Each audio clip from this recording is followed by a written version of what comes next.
ពូមានក្តីមានដង្ហើមគឺមានសង្ឃឹមមានដង្ហើមគឺមានសង្ឃឹមហ្នឹងហើយសម្រាប់មែនទេណាសេរីបើសិនជាពូមិនធ្វើជាពិធីកបច្ចុប្បន្នហ្នឹងទេតើប្រហែលជាពូឯងធ្វើអីប្រសិនមកពូមិនធ្វើជាពិធីកបច្ចុប្បន្នហ្នឹងបាទម្ល៉េះពូទៅធ្វើកងទ័ពបាត់ហើយអូមែននេះចូលចិត្តបាញ់បោះបណ្ដោយមិនទេតែពិតពេលហ្នឹងពូបានដាក់ពាក្យហើយកាលនោះគេរើកងទ័ពស្ម័គ្រចិត្តបាទពូបានដាក់ពាក្យប្រពេចបែបបត់ឲ្យអស់ហើយប៉ុន្តែមានជំរឿពីរបើពូទៅបានថាបើទៅធ្វើពេលនោះគេរើកងទ័ព2017បាទគឺពូអត់មានបាននិយាយបាល់តែដល់ពេលពូទៅនិយាយបាល់បាន2ខែហើយបានធ្លាក់ឈ្មោះមកគេថាឈ្មោះជាប់ហើយអូបានជាប់ទៀតបើត្រូវទៅអូឡៃស្ទឹងត្រែងហ្នឹងហើយអ្នកទៅជាមួយពូប្រហែល7នាក់គេជាប់ទាំងអស់ហើយទៅក្រុមនឹងពូដែរអាចថាវាជានិស័យដែរដែលបត់ឲ្យពូមកនិយាយបាល់វិញសម័យខ្ញុំឃើញវែងក្នុងពាក្យឯកសណ្ឋាននេះតែរងថ្ងៃនៅឆ្លាញ់នៅតែសម័យឆ្លាញ់ខ្លាំងណាស់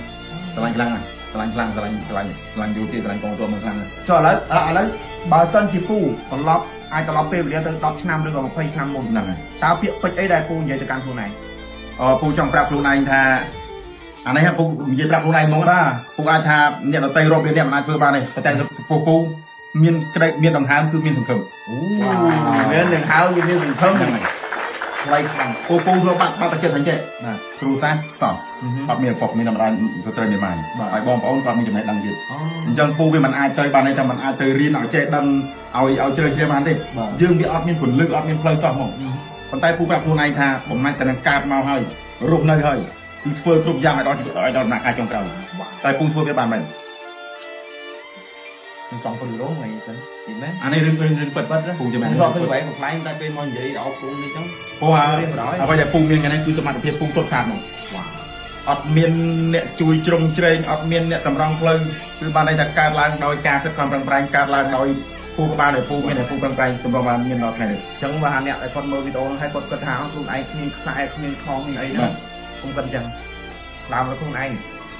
អត់មាននេះពេលខ្លះមិនទទួលស្គាល់ថាពេលបច្ចុប្បន្នគាត់បាក់ចិត្តច្រើនគាត់ depression គាត់ introvert ប៉ុន្តែបើសិនបើយើងបន្តដោយតាមអាជីវិតដែលយើងជួបប្រទេសហ្នឹងសុបាយត្រូវធ្ងន់លើដើមហ្មងបាទនេះអ្វីដែលពូឆ្លងកាត់ចូលគិតមកឥឡូវពូ39 37ហ្នឹងអញ្ចឹងបានពូជាផ្ដល់នៅខ្លីៗអប់រំដល់ក្មួយយើងបានន័យថាយើងកើតមកបច្ចុប្បន្នហើយមានម៉ែមានឪគាត់ជួយគ្រប់គ្រងអញ្ចឹងខិតខំរៀនសូត្រសិក្សាមកឲ្យចប់ទី12សិនមកដល់ពេលយើងមិនចេះតែបដ ாய் ពេលវេលាចេះទៅហើយទៅទៀតចុងក្រោយអ្នកដែលស្រ័យក្រៅគឺខ្លួនឯងវ៉ាវដល់ថប់នៅខៃអាយអត់ទៅយកទៅបានទៅទេ